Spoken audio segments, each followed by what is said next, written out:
ولقد أرسلنا موسى بآياتنا وسلطان مبين إلى فرعون وهامان وقارون فقالوا ساحر كذاب فلما جاءهم بالحق من عندنا قالوا اقتلوا أبناء الذين آمنوا معه واستحيوا نساءهم وما كيد الكافرين إلا في ضلال.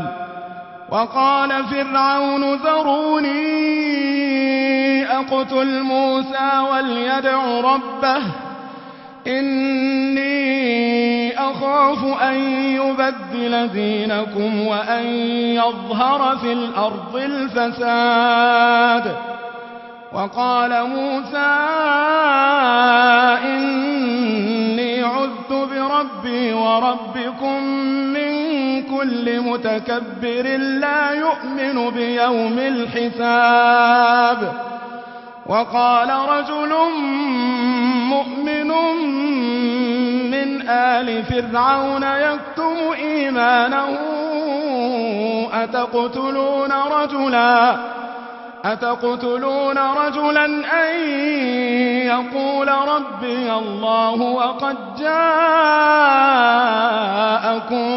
بالبينات من ربكم وإن يك كاذبا فعليه كذبه وإن يك صادقا يصبكم بعض الذي يعدكم إن الله لا يهدي من هو مسرف كذاب.